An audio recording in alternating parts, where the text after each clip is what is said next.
Thanks for watching Mufti Nazim Kazmi Official.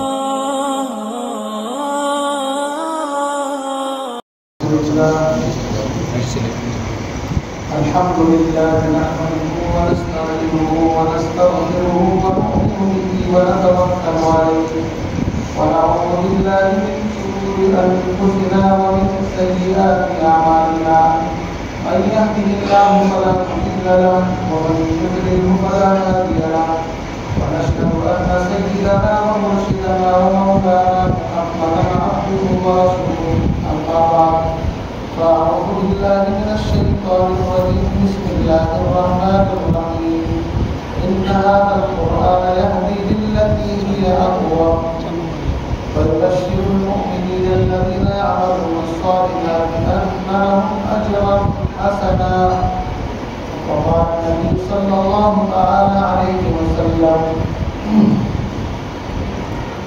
من قرأ القرآن وحفظه وعمله أدخله الله الجنة وشفعه في 10 من أهل بيته كلهم قد وصلوا إلى النار.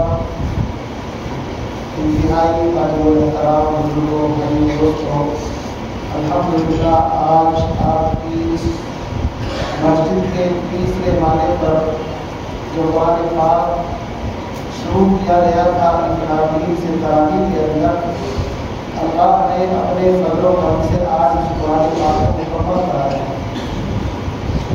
ہمارے حافظ محمد مجاہد صلی اللہ علیہ وسلم انہوں نے قرآن پاک سنایا ہے، اور ماشاءاللہ ہمارے دو بچے جو مدرسے کے اندر پیچھے پڑھتے ہیں، عزیزم محمد زید صلی اللہ علیہ وسلم، اور اسی طریقے سے ہمارے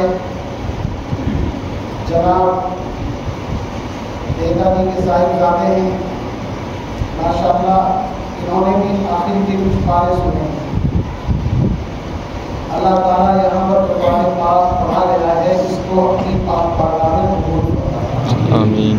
اے بھائیوں، اگر اللہ قبول فرمائے تو پھر تو بیڑا پار ہے، اور اگر قبول نہ فرمائے تو بڑی سے بڑی عبادت بھی بیکار ہے۔ حضرت ابراہیم علیہ السلام جد الانبیاء ہیں، خانہ کعبہ کی تعمیر کر رہے ہیں۔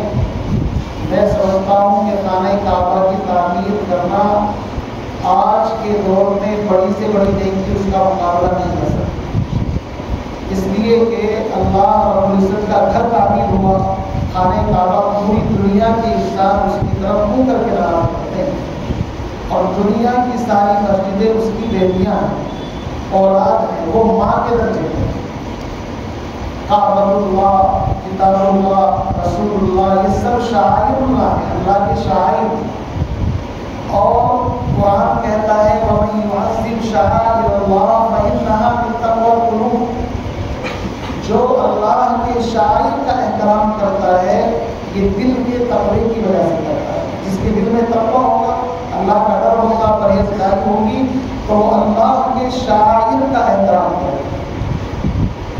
کتابۃ اللہ بھی شاعر اللہ میں سے ہے، اور کتاب اللہ جو قرآن پڑھا گیا وہ بھی، اور بیت اللہ بھی۔ تو اتنا بڑا بیت اللہ جس کو بنا رہے ہیں، انسان کو گھمنڈ بھی آ سکتا ہے، بڑائی بھی اس کے دل کے اندر آ سکتی ہے کہ میں تو اتنا اونچا کام کر رہا ہوں کہ ساری دنیا کے لوگ اس کی طرف منہ کر کے نماز پڑھیں گے۔ 17 مہینے تک پیغمبر علیہ السلام نے بیت المقدس کی طرف منہ کر کے نماز پڑھی۔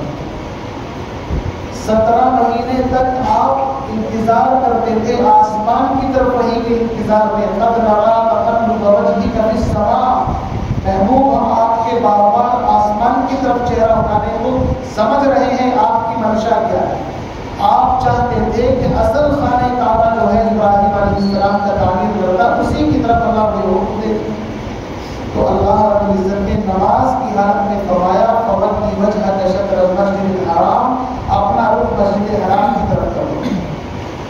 چنانچہ 2 رکعت نماز بیت المقدس کی طرف پڑھی گئی، اور 2 رکعت نماز بیت اللہ کی طرف۔ اس مسجد کا نام ہی پڑ گیا مسجد سوق کی طرف ہے، 2 قبلوں والی مسجد۔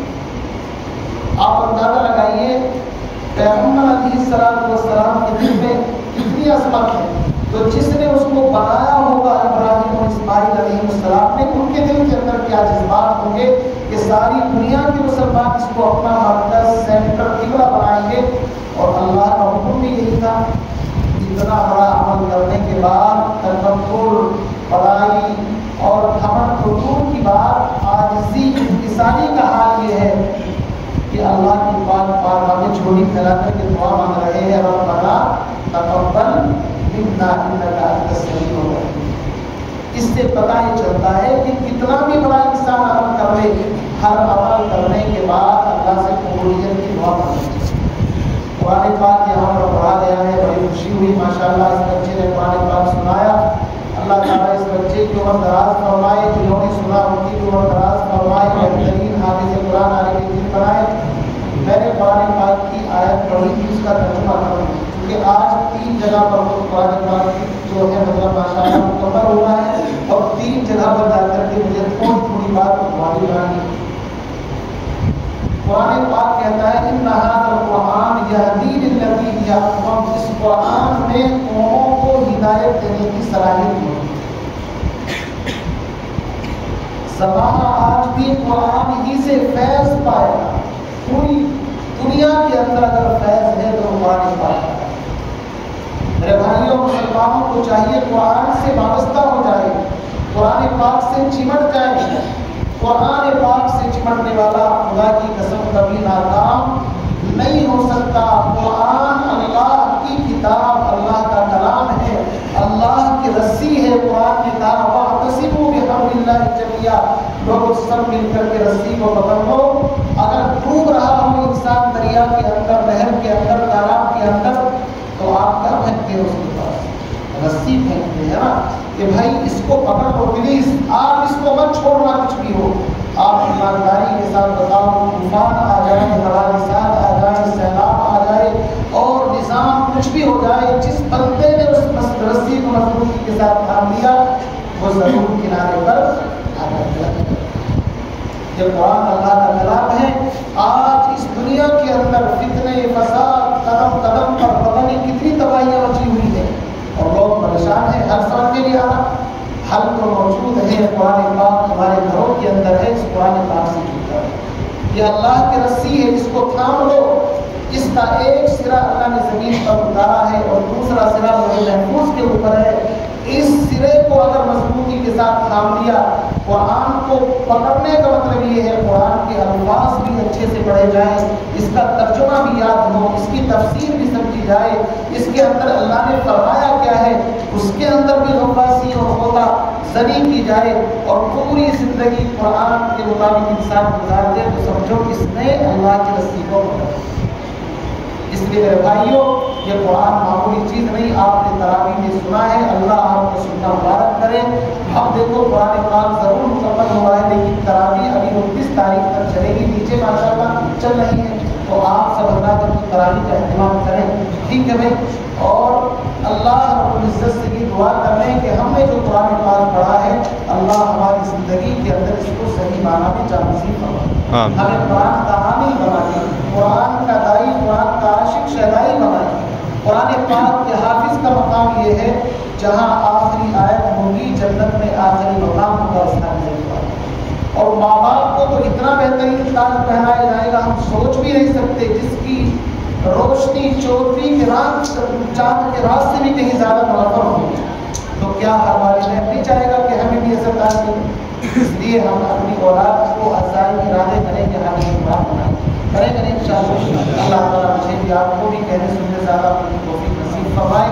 دعا کے لحاظ سے سمجھیے. الحمدللہ رب العالمین والصلاۃ والسلام علی سیدنا المرسلین. یا اللہ یہاں پر قرآن پاک پڑھا ہوا ہے، اس قرآن پاک کو اپنی بات ہمارے سامنے رکھ کے قبولیت نصیب فرمائے.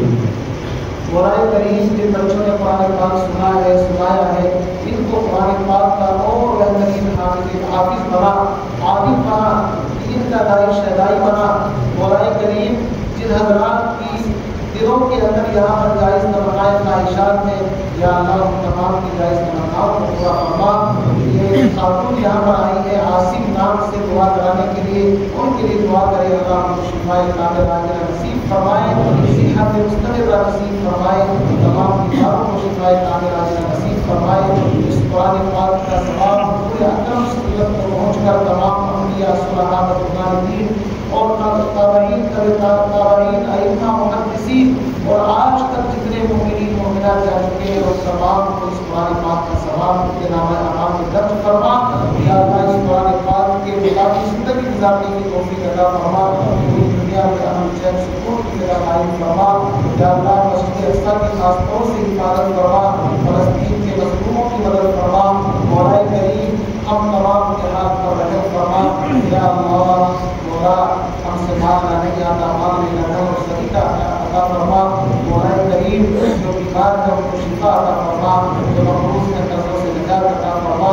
یا اللہ جو ناجائز مقدمات کے محفوظ ہیں غیب سے ان کی رہائی کے اسباب عطا فرما. یا اللہ اس مجمع کے اندر بچے ہیں بوڑھے ہیں جوان ہیں حفاظ ہیں ہر طرح کے لوگ موجود ہیں. مولا ان کے دلوں کے اندر جو بھی نیک جائز خواہشات ہیں یا اللہ ان کو ہمارے غیب سے پورا فرما. مولا کریم ہم سب کا سب سے بڑا مسئلہ ایمان کا ہے. جب دنیا سے جائے ایمان کے ساتھ یا اللہ حقوق اللہ اور حقوق العباد کا اہتمام کرتے ہوئے دنیا سے آخرت کی طرف منتقل ہونے کی توفیق نصیب فرما. مختصر سی دعا کو اپنی بات کا اعلیٰ شرط پوری عطا فرما. سبحان ربک رب العزة عما یصفون وسلام علی المرسلین والحمد للہ رب العالمین.